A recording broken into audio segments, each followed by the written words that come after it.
సింహాసనముపై ఆసీనుడా, దేవదూతలు ఆరాధించు పరిశుద్ధుడా. యేసయ్యా నా నిలువెల్ల నిండియున్నావు, నా మనసారని సన్నిధిలో సాగిలపడి నమస్కారము చేసెదా, సాగిలపడి నమస్కారము చేసెదా.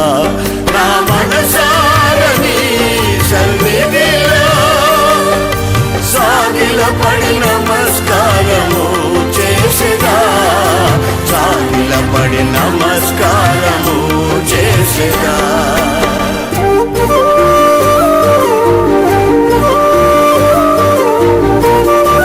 మన ప్రభువును రక్షకుడైన యేసుక్రీస్తు అతి శ్రేష్టమైన నామాన్ని బట్టి దేవుని బిడలని మీ అందరికీ పేరు పేరున హృదయపూర్వక వందనాలు.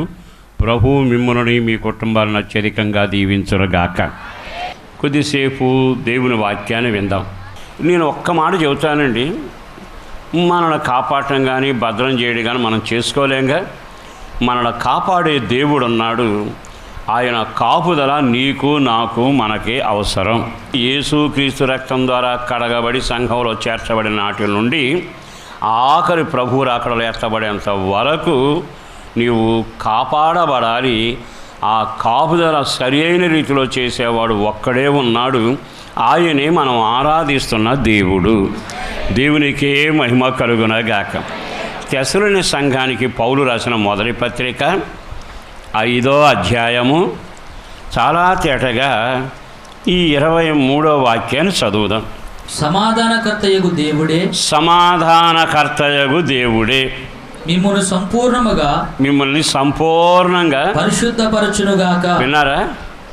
మనకి లోపం లేకుండా మనల్ని మన భక్తిని సంపూర్ణంగా పరిశుద్ధపరచగలిగిన వాడు ఒక ఆయన ఉన్నాడు. ఆయన పేరు ఏమిటంటే సమాధానకర్త. ఆయనే మన దేవుడు, ఆయనకే శాలేము రాజు అని పేరు. ఆ సమాధానకర్తట పరిశుద్ధంగా అంటే సంపూర్ణం, ఏ లోపం లేకుండా మనల్ని ప్రాణాత్మ దేహాలని రాకడకు నిందారహితంగా కాపాడి పరిశుద్ధపరచగలిగిన వాడు. రెండవది, మీ ఆత్మయు జీవమును శరీరమును మన ప్రభు అయిన యేసుక్రీస్తు ప్రభు రాకడ వచ్చేటప్పటికీ నిందారహితముగాను లోపం లేని వ్యక్తిలాగా ప్రాణాన్ని, శరీరాన్ని, ఆత్మను సంపూర్ణంగా కాపాడగలిగిన వాడు. ఆయన మనల్నట ప్రభు రాకడలో తీసుకెళ్ళటానికి లోపం లేకుండా పరిశుద్ధపరుస్తాడు. మన పేరు కన్యక వధు, దీన్నే సంఘం అంటారు. ఆయనేమో వరుడు. అక్కడికి వెళ్ళేటప్పటికీ ఏదీ లోపం లేదు అన్నట్టుగా సంపూర్ణంగా పరిశుద్ధపరిచే పని చేస్తాడట సమాధానకర్త.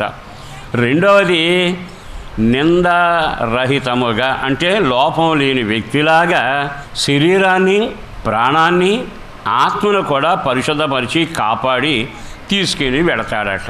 అంటే ప్రభు రాకడ కొరకు నీవు సిద్ధపడుతున్నా సిద్ధపరిచేవాడు లేకపోతే నీ వల్ల కాదు. అలంకరించేవాడు ఉండాలి. ఆయన పేరే పరిశుద్ధాత్మ దేవుడు. పరిశుద్ధాత్మ దేవుడు లేకుండా నువ్వు ఎంతకాలం ఉన్నా దిద్దేవాడు, పెళ్లి కుమార్తెను అలంకరించేవాడు లేడు అని అర్థం. మళ్ళా చెబుతాను, మనలో చాలామంది సంఘంలో ఉంటారు కానీ పెళ్లి కూతురులాగా మారరు. వాళ్ళు సంఘానికి సభ్యులు కానీ ఎత్తబడే పవిత్రమైన కన్యకు సభ్యులు కాదు. ఇప్పుడు మనం ఎవరమో తెలుసా? పెళ్లి కూతురులాగా ఆయన పక్కన కూర్చోవడానికి ప్రభు మనం నిర్ణయించాడు. ఈ రోజున ఈ సంగతి తెలియకుండా ఎంతకాలం భక్తి చేసినా నువ్వు క్రైస్తవుడని సంబరపడతావు, నీ కార్యాలు జరుగుతాయి, కానీ వరుడైన యేసు పక్కన కూర్చునే ధన్యత దక్కదు. మరి ఇప్పుడు ఈ మూడిట్లో ఏది కావాలో ఆలోచించుకోనండి. నేను చెప్పేది ఏమిటంటే, బ్యాండ్ మేళం వాళ్ళం కాదు మనం, వధువును సిద్ధపరిచి వెళ్ళే పేరంటాళం కాదు మనం. ఎవరమై ఉండాలి? వధువు సంఘమై ప్రభు ప్రక్కన నిలబడగలగాలి. ఆ అనుభవానికి రావాలంటే మీరు బాప్తిసం పొందిన వాళ్ళు అయి ఉండాలి. పాపాన్ని మాని పాపాలు ఒప్పుకొని ప్రభు దగ్గర విడిచిపెట్టి రక్తం ద్వారా కడగబడి బాప్తిసం పొందితే సంఘానికి సభ్యులు అవుతారు. అంటే మీరు యేసుక్రీస్తు రక్తం ద్వారా కడగబడకుండా ఇంకా బాప్తిసం పొందలేదు అనుకోండి, మీరు సంఘంలో దిట్ట, ఖర్చు పెట్టడంలో మీరు అటు లేడు.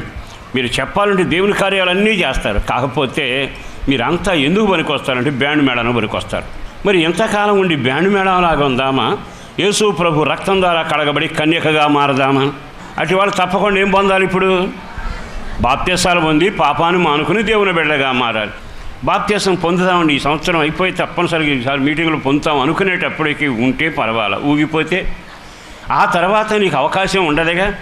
అందుకని సమయం ఉండగానే బాప్త్యసం పొంది కడగబడి దేవుని సొత్తుగా మారి ఆయన సంఘంలో దిద్దబడుతూ తయారవుతున్న వధువుగా మనం సిద్ధపడుదుమగాక. రెండవది, సంఘంలో కొనసాగుతున్న మనమంతా ప్రభు రాకడలో ఎత్తబడే గుంపులో ఉండాలి. కానీ వాళ్ళకంటే నేను మెరుగు, వీళ్ళకంటే మెరుగు, వీళ్ళకంటే మెరుగు. అసలు మందిర పునాదేశం దగ్గర నుంచి నేను ఉన్నాను.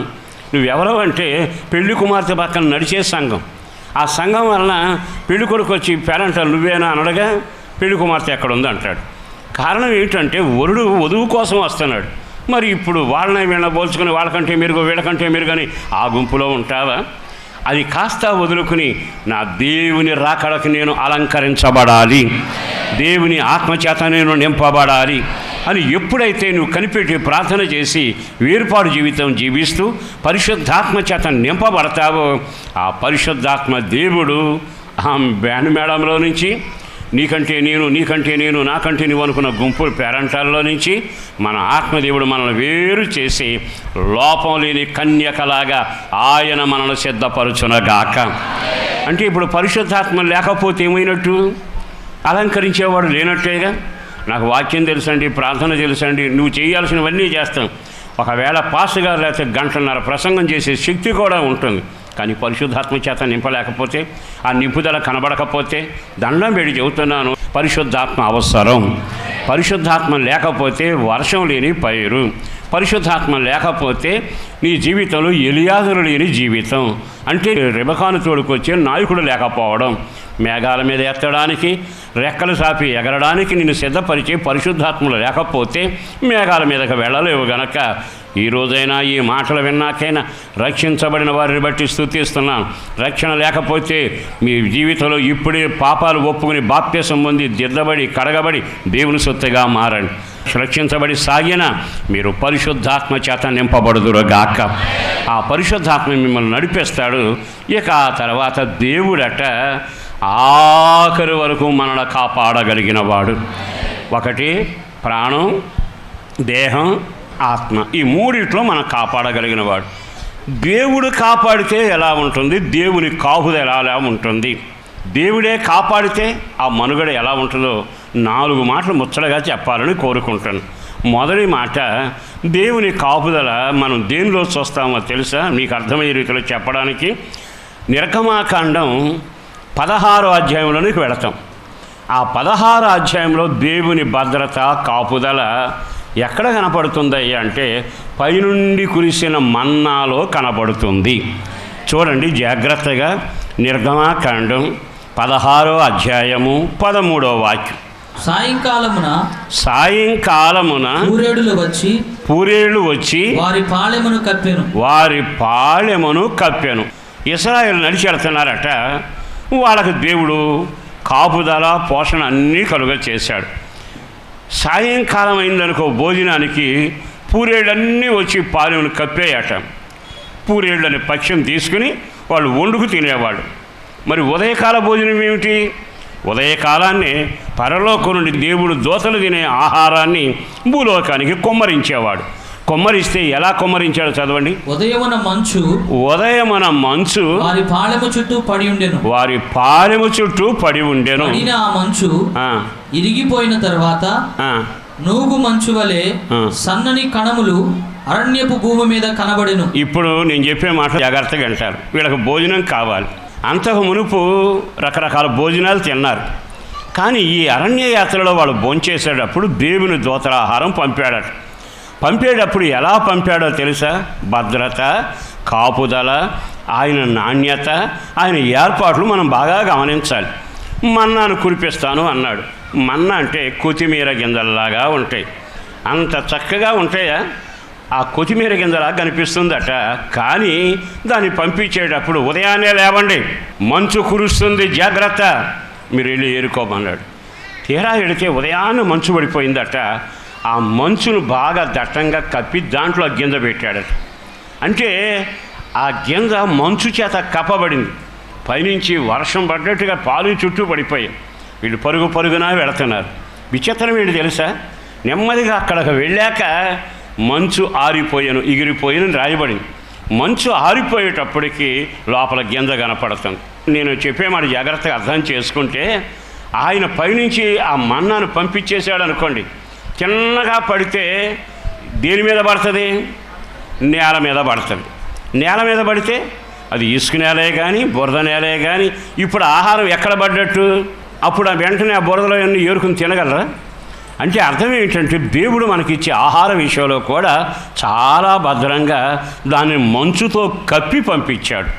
ఆ మంచు ఆరిపోయినాక కణాలు బయలుదేరతా ఉన్నాయి. అంటే నీ విషయంలో, నీ ఆహార విషయంలో ఎంత జాగ్రత్తగా ఆయన ఉంచుతున్నాడు. దేవుని దూతల ఆహారం నీకు ఇవ్వడానికి. అందుకే అంటాడు, వేకునేలే, సూర్యుడు ఉదయిస్తాడు, మంచు కురుస్తుంది. సూర్యుడు కానీ ఉదయించాడా కిరణాలకి మంచు ఆరిపోతుంది, గింజలు మళ్ళా నేలలో కలిసిపోతాయి. అలా కలవకమునిపి ఆ కణాలు వేరుకోవాలి, ఆహారంతో తినాలి.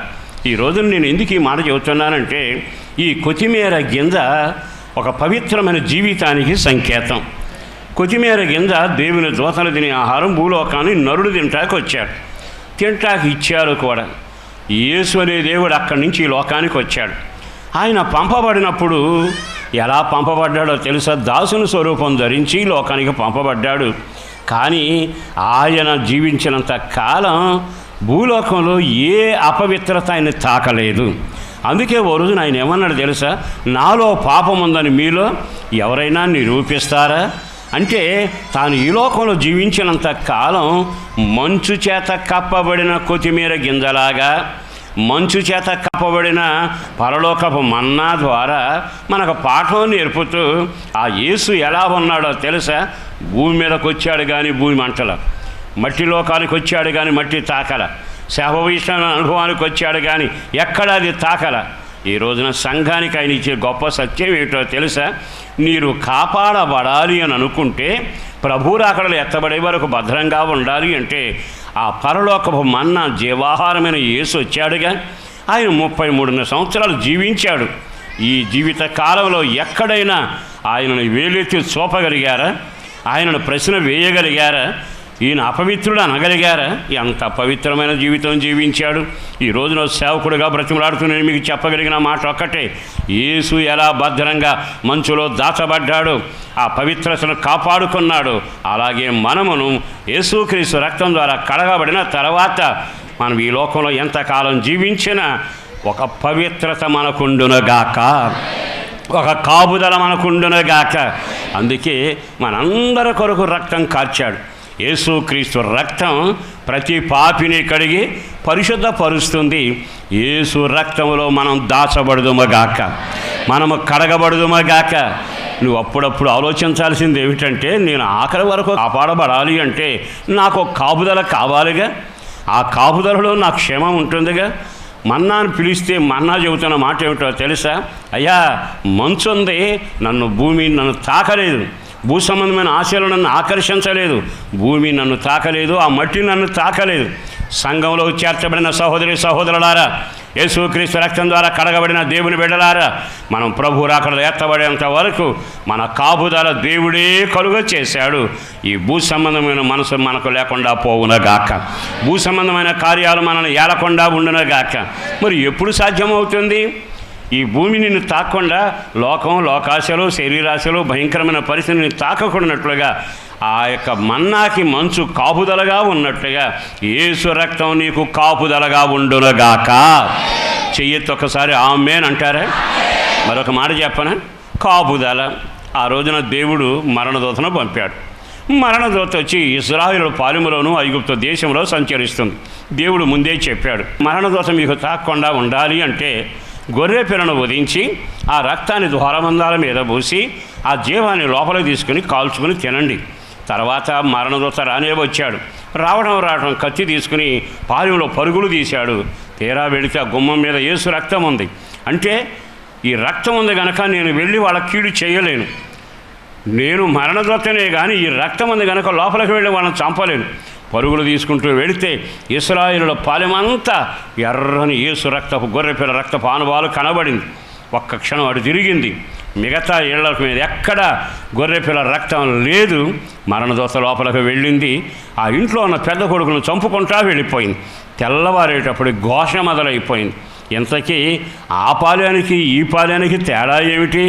యేసు రక్తం ఒక్కటే, గొర్రెపిల్ల రక్తం ఒక్కటే కాపుదల. ఈరోజైనా ఈ మాటలు విన్నాకైనా ఒక్క క్షణం ఆగి ఆలకిస్తే, నేను కాపాడుతాలే, నా దూతను పంపిస్తాలే, కాపాడుతాలే, అవసరమైతే నన్ను కేకవి మొరబెట్టానల్లా. కాపుదల, దేవుని కాపుదల గొప్పది.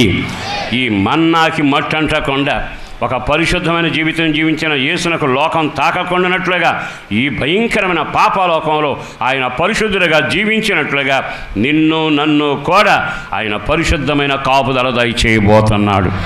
ఆ కాపుదల ఎక్కడ ఉందంటే యేసు రక్తంలోనే నీకు కాపుదల. ద్వారబంధాల మీద యేసు రక్త ప్రోక్షణ ఉంది. మరణం లోపలికి రాలేదు. మంచు ఉంది, భూమిలో ఉన్న మట్టి బురద ఆ పరలోకా నుంచి కురిసిన మన్నాను తాకలేదు. ఈ లోకంలో నువ్వు ఎలా బ్రతకాలి? సిరి కలిగిన వాడుగా కాదు, స్థితి కలిగిన వాడుగా కాదు, మాటగాడిగా కాదు, ఆటగాడుగానో పాటగాడుగా ప్రసంగికుడిగా కాదు. నువ్వెవరుగా ఉండాలంటే దేవుని మన్నా కాపుదలలో దేవుని మంచు ఉండి మన్నాను కాపాడినట్లుగా యేసు రక్తం నిన్ను నీ పిల్లలను కాపాడునగాక. ఈ అవకాశం ఉండగానే మీరు మారు మనసు పొంది పాపాలు ఒప్పుకొని యేసుక్రీస్తు రక్తం ద్వారా కడగబడి దేవునిలో ప్రవేశించగలిగితే మీ జీవం మన్నా కాపాడబడినట్లుగాను, గొర్రెపిల్ల ఆనవాళ్ళలో ఉన్న ఇంటి వాళ్ళంతా మరణం నుంచి కాపాడబడినట్లు నరకము నుండి నా యేసు రక్తం నిన్ను కాపాడునగాక. అందుకే ఈ పత్రికలు రాస్తాడు పౌలు, ఆయన మనల్ని నిందారహితులుగా కాపాడగలిగిన వాడు. ప్రాణాన్ని కాపాడుతాడు, ఆత్మని కాపాడుతాడు, శరీరాన్ని కాపాడుతాడు. ఎప్పటి వరకు? ప్రభు రాజ్యంలో చేర్చబడేంత వరకు. దుష్టుని మన మీద అధికారం లేకుండా, దుష్టుడు మన మీద పెత్తనం చేయకుండా, దుష్టుడు మన పిల్లలను పాడు చేయకుండా ఆ రక్తం మనల్ని కాపాడునగాక. రెండవది, మన కాపుదల కొరకు ఏం చేశాడో ఆయన. నిర్గమాకాండంలోకి వెళతాం. 2వ అధ్యాయాన్ని చూద్దాం. ఈ 2వ అధ్యాయంలో చాలా తేటగా 3వ వాక్యాన్ని చదవండి. తరువాత ఆమె వాని దాచలేక వాని కొరకు ఒక జమ్ము పెట్టె తీసుకొని, వాని కొరకు అంటే మోషే తల్లి, మోషే ఎదుగుతుంటే దాచలేక వాని కొరకు ఒక జమ్ము పెట్టె తీసుకొని దానికి జిగటమనును కీలును పూసి అందులో ఆ పిల్లవాడిని పెట్టి ఏటి ఒడ్డున వదిలేసింది. ఆమె ఒక చెక్క పెట్టి చేసిన రాసిందా? ఏమి రాసింది? జమ్ముతో ఒక పెట్టెను చేసి ఆ దానికి కీలును పూసి దాంట్లో పిల్లను పడుకోబెట్టింది. ఇవి అనేది ఏమిటో తెలుసా? నా బిడ్డను దీంట్లో పెడుతున్నాను, ఈ జమ్ము పెట్టెలో ఇతడు భద్రంగా ఉంటాడు, ఈ జమ్ము పెట్టెలో ఇతను కాపుదల కలిగి ఉంటాడు. కారణం ఏంటి? ఎందుకని జమ్ము పెట్టుని ఆమె ఎన్నుకుంది? జమ్ముకుండే గొప్ప లక్షణం చెప్పనా? అది మీరు బ్రతిమలాడి జమ్మును పట్టుకొని నీళ్ళల్లో ముంచి వదిలిపెట్టండి, మరుక్షణం ఏమవుద్ది? అది తీరిపోతానే ఉండదు. మనం అందరం గట్టిగా పట్టుకుని నీళ్ళలో ముంచితే ఊపిరాడినట్టుగా ఉంటుంది, కానీ వదిలి చూడండి వెంటనే పైకి వస్తుంది. దీనికి ఉండే మొదటి లక్షణం ఏమిటో తెలుసా? నేను తేలుతూ ప్రయాణం చేయగలను కానీ మునుగుతూ బతకలేను. ఈ రోజున జమ్ము పెట్టే మనకు నేర్పే పాఠం ఏమిటో తెలుసా? ఆ జమ్ము పెట్టే సంఘానికి సంకేతం. ఆ జమ్ము పెట్టే దేవునికి నీకుండే సహవాసానికి సంకేతం. నీవు ఆ సహవాసంలో ఉన్నప్పుడు ఆ జమ్ము పెట్టి ఏం చేస్తుందో తెలుసా? నువ్వు ఎంత బరువన్నా నీళ్ళ మీద తేలుతూ నిన్ను తీసుకెళ్తాను తప్ప అది ముంచలేదు. దాని పేరేమిటంటే నేను నీళ్ళ మీద ప్రయాణం చేయగలను, కానీ ఒకవేళ ఏరైనా తర్వాత సముద్రంలో పడినా ఎంతవరకు వెళ్ళినా ఈ జమ్ము పెట్టి లక్షణం ఏంటి తెలుసా? మునగదు, ముంచదు. ఈ రోజున నువ్వు మునగకూడదు, నీ ఆత్మీయ జీవితం ముగిలిపోకూడదు, మీరు నాశనం కాకుండా ఉండాలి అనుకుంటే ఈ జమ్ము చాలా అవసరమైంది. ఈ జమ్ము పెట్టులో ఆ పిల్లను పెడితే జమ్ముకుండే అనుభవం ఏంటంటే నీళ్ళలో ముంచకుండా నీళ్ళ మీద తేలియాడుతూ ఎంత దూరమైనా వెళతాడు. ఈరోజు మనం గమనించాల్సింది, లోకం సముద్రంతో సమానం, సముద్రం లోకంతో సమానం, నీరు లోకంతో సమానం. కడగబడిన సహోదరులారా, దేవుని బిడ్డలుగా బ్రతుకుతున్న దేవుని బిడ్డలను మీ అందరికీ ఓ సేవకుడిగా చెప్పగలిగిన మాట, నీ ప్రాణ ఆత్మ దేహాలను సాతాను ఎన్ని రకాలుగా ముంచాలనుకున్నా, ఎన్ని రకాలుగా నాశనం చేయాలనుకున్నా, ఈ నెలలోనైనా కుటుంబాన్ని పాడు చేయాలి, ఈ నెలలోనే వాళ్ళ వ్యాపారం దెబ్బతీయాలి, ఈ నెలలోనే వాళ్ళ ప్రయత్నాన్ని విఫలం చేయాలి అని ఎన్ని రకాలుగా ప్రయత్నం చేసినా వాడి వల్ల కాదు. కారణం ఏంటో తెలుసా? తేలిపోయే ఆ యొక్క పెట్టెలో మనం దేవుని ద్వారా భద్రపరచబడ్డాము. దీని పేరు సహవాసం, దీని పేరు సంఘం. ఇందులో పిల్లలు తేలియాటమే తప్ప మునిగిపోవడం ఉండదు. మరి అందుకే చాలాసార్లు ఆయన ఏమన్నాడు తెలుసా? మీరు సమాజముగా కూడుట మానక సమాజంగా కూడుకోనండి, పరిశుద్ధులతో కలిసి ప్రార్థన చేయండి, దైవ చిత్తానుసారమైన కార్యక్రమం కొనసాగించండి. మీరు ఉండవలసింది చెక్కబెట్టులో కాదు, ఆచార సిద్ధాంతాలలో కాదు, జమ్ము పెట్టులో ఉన్నంత కాలం నీకు భద్రత ఉండునగాక. జమ్ము పెట్టి ఒకటి తేలిగ్గా ప్రయాణం చేసి మునగనివ్వదు, దాని పేరు సంఘం. రెండవది నిన్ను కాపాడగలిగింది ఏమిటి తెలుసా? జమ్ము పెట్టే ఉపదేశానికి సంకేతం, బోధకు సంకేతం. మనం బోధ వింటున్నామే, ఆ బోధ లోకంలో కలిసిపోకుండా మనల్ని కాపాడగలిగింది. అందుకే ఉపదేశాన్ని జాగ్రత్తగా పట్టుకో, నీ కలిగిన దాన్ని గట్టిగా పట్టుకో. బైబిల్ ఎన్నిసార్లు చెప్పిందండి? ఈరోజైనా ఈ మాటలు విన్నాక ఇప్పటికి సంవత్సరానికి 52 ఆదివారాలు వస్తే 52 ఆదివారాలు 52 ప్రసంగాలు విన్నావు. అప్పుడప్పుడు పెళ్ళి, పుట్టినరోజు, సావు, కూడికలు ఎన్నో ప్రసంగాలు విన్నావు. సంవత్సరం 27 వాక్యం విన్నావుగా. ఈ ఉపదేశం నిన్ను ప్రభు దగ్గరికి నడిపేస్తుందా, లోకంలో ముంచేటట్టు చేస్తుందా? మీకు బాధ కలిగిన అర్థమయ్యే రీతిలో మరలా చెబుతాను. నువ్వు విన్న బోధ జమ్ము పెట్టులాగా నిన్ను లేపాలి తప్ప, ఎంత బోధ విని లోకంలోకి వెళితే, ఎంతకాలం దేవుని వాక్యం విని మునిగిపోతే, ఎంతకాలం నీ జీవితపు అనుభవాల్లో నాకు వాక్యం తెలుసు, సేవకులు తెలుసు, ఆరాధన తెలుసు, క్రమం తెలుసు, అన్నీ నాకు బాగా తెలుసు, కానీ తేలుతున్న పెట్టులో ఉన్నావు, మునుగుతున్న గుంపులో ఉన్నావా? దండం పెట్టి నేను మరలా చెప్పగలను. మనం తేల్చగలిగింది ఉపదేశం ఒక్కటే, మునకుండా కాపాడేది ఉపదేశం ఒక్కటే, పరిశుద్ధాత్మ క్రమం ఒకటే, పరిశుద్ధాత్మ అనుభవం ఒక్కటే మనల్ని ఆఖరి వరకు కాపాడున గాక. మరి ఉపదేశాన్ని జాగ్రత్తగా విన్నామా? మరి మునిగిపోకూడదుగా. మరి లోకంలో ఎందుకు మునిగిపోతున్నారు? లోకాచారాల కార్యక్రమంలో ఎందుకు నాశనం అయిపోతున్నా? నీ జీవిత అనుభవాల్లో జమ్ము పెట్టుగానే ఉండనివ్వాలి, ఉపదేశాన్ని ఉపదేశంగానే ఉండాలి, బోధగానే ఉండాలి, బోధ ఖచ్చితమై ఉండాలి, ఖండించేదై ఉండాలి, గద్దించేదై ఉండాలి, నిన్ను నిలబెట్టగలిగిందై ఉండాలి, నీకు ప్రాణాన్ని కాపాడేదే ఉపదేశం. అట్లా కాదులేండి, అంత కఠినంగా చెబితే గుడికి ఎవరు వస్తారండి? కొంచెం చూసి చూడకుండా రాజీ పడే బోధ కావాలి. బైబిల్లో యెషయా గ్రంథం 1వ అధ్యాయం మీరు చూడండి. ఈ పట్టణం ఎట్లా నాశనం అయిపోయిందో, బ్రతుకు ఎట్లా నాశనం అయిపోయింది, ద్రాక్షారసం ఎట్లా పాడైపోయింది, నీళ్ళు అట్లా ద్రాక్షారసంలోకి వచ్చాయట. చదవండి యెషయా గ్రంథం 1వ అధ్యాయంలో చాలా తేటగా రాశారు. చాలాసార్లు మీరు ఆ వాక్యాన్ని చదివిందే మరలా జ్ఞాపకం చేస్తాను. 1వ అధ్యాయం 22. నీ వెండి మస్తాయను నీ ద్రాక్షారసం నీళ్ళతో కలిసి చెడిపోయి. నీ ద్రాక్షారసం ఎక్కడికి వెళ్ళింది? నీళ్ళతో కలిసి. నీళ్లు వచ్చాయా లోపలికి? ఈ ద్రాక్షారసం అంటే ఎక్కడికి వెళ్ళిందట? అంటే పెట్టి బాగోలేదా? ఉపదేశం బాగోలేదా? పరిశుద్ధుల సహవాసం, ఉపవాస ప్రార్థనలు, కనిపెట్టి ప్రార్థనలు కనపడలేదా? ఎంతసేపు ఈ పెట్టేనా, ఈ ఉపదేశమేనా, ఈ బోధేనా?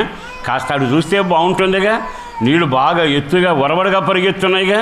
ఒక్క క్షణం అటు ఎడదామని ఈ ద్రాక్షారసం అంట ఉపదేశం నుంచి అటు వెళ్ళిందట. వెళ్ళాక నీళ్ళలో ద్రాక్షారసం కలిసింది. తర్వాత ఏమైంది? అంతా పాడైందిగా. నువ్వు పెట్టులో ఉన్నంత కాలం, క్రమంలో ఉన్నంత కాలం, పద్ధతిలో ఉన్నంత కాలం, ఉపదేశంలో ఉన్నంత కాలం, వాక్యానుసారంగా జీవించినంత కాలం నీవు నీ ఆత్మ కాపాడబడునుగాక, నీ పిల్లలు కాపాడబడుదురుగాక, దేవుని కృప నిన్ను ఆవరించునుగాక. కానీ ఎప్పుడైతే కాస్త నువ్వే తలుపు తీసుకుని నా పేరు ద్రాక్షారసమే, నేను ఆధ్యాత్మిక ఎదిగిన వాడిని, భక్తి కూడా గొప్పవాడిని, బాప్తిసం ముందు 20 ఏళ్ళు అయింది, కానీ ఒక్కసారి చూద్దామని లోకంలోకి వెళితే లోకం ఏం చేస్తుంది? లోకంలోకి నువ్వు కలిసావు కనుక నీవు నాశనం అవుతూనే ఉన్నావు. ఉపదేశ క్రమాన్ని మరవబాకండి, లేనిపోయిన ఆచారాలకు అలవాటు పడబాకండి. విచిత్రమైన అనుభవాలు మన వ్యక్తిగత జీవితపు అనుభవాలలో ఎంత నమ్మకంగా సాగాలి అంటే లోకులు ప్రవర్తించినట్టు మనం ప్రవర్తించకూడదు. జమ్ము పెట్టి ఒక్కటే, ఉపదేశం ఒక్కటే, బాప్తిసం ఒకటే, కార్యక్రమం ఒకటే, విశ్వాసం ఒకటే, నీ కాపుదల ఒక్కటే, దానిలోని నీవు కాపాడబడుదుగాక. దేవుని కాపుదల మనకు అనుగ్రహించినట్లు 4 కార్యాలైన చేశాడు. ఒకటి కృప ఆవరిస్తుంది, రెండవది పరిశుద్ధాత్మ మనల్ని కమ్ముకుంటుంది. మూడవది సహవాసం, ఉపదేశమైన జమ్ము పెట్టిలో కాపాడబడతాం. మొదటిది ఏమిటంటే లోకం మనల్ని తాకకున్నట్లుగా ఆ పరలోక మన్నానికి భూమికి మధ్యలో మంచున్నట్టుగా యేసు రక్తం మనల్ని కాపాడుతుంది. ఈ కాపుదలలో ఉన్నంత కాలం నీ ప్రాణ ఆత్మదేహాలకు క్షేమం కలుగునగాక. ఈరోజైనా ఈ మాటలు విన్నాక ఇంకా మీలో ఎవరైనా ఈ క్రమంలో లేకుండా బాప్తిసం పొందకుండా ఉంటే సరి చేసుకోనండి. ఒకవేళ బాప్తిసం ముందు జారి పడిపోయి మళ్ళా బుట్టలోంచి లోకంలోకి వెళ్ళారేమో జాగ్రత్త. సహవాసం నుంచి లోకాచారాలకు వెళ్ళారేమో జాగ్రత్త. లోకం మరలా నీలోకి వచ్చి చేరి నీ భక్తిని కాస్త నాశనం చేసిందేమో జాగ్రత్త. నిన్ను ఆవరించవలసింది పరిశుద్ధాత్మ, నిన్ను కమ్ముకోవలసింది పరిశుద్ధాత్మ, నిన్ను నడిపించాల్సింది కృప. ఒక సేవకుడిగా పలుకుతున్న పరిశుద్ధాత్మ మిమ్మల్ని కమ్మునగాక. అటు అనుభవాలు ఉండగలిగితే నీ జీవితం ధన్యం, క్షేమం, ఆశీర్వాదకరం. ఒకవేళ ఆ స్థితి నుంచి జారిపడినా, ఆ స్థితిగా రాకపోయినా ఎందుకో ఈ అవకాశం ప్రభు అనుగ్రహిస్తుండగా కొన్ని క్షణాలు ప్రభు దగ్గర ప్రార్థన చేసుకుంటూ, ప్రభు ఆ అనుభవాల్లో నన్ను నడిపించవా, ఆ మార్గాల్లో నన్ను పెంచవా అంటూ ఒక్క క్షణం ప్రభు దగ్గర ప్రార్థన చేసుకుందాం. మోకరించండి. పరిశుద్ధుడును ప్రేమమడిన ప్రభు వందనాలయ. అపారమైన నీ ప్రేమ కొరకు ధన్యవాదాలు ప్రభువా.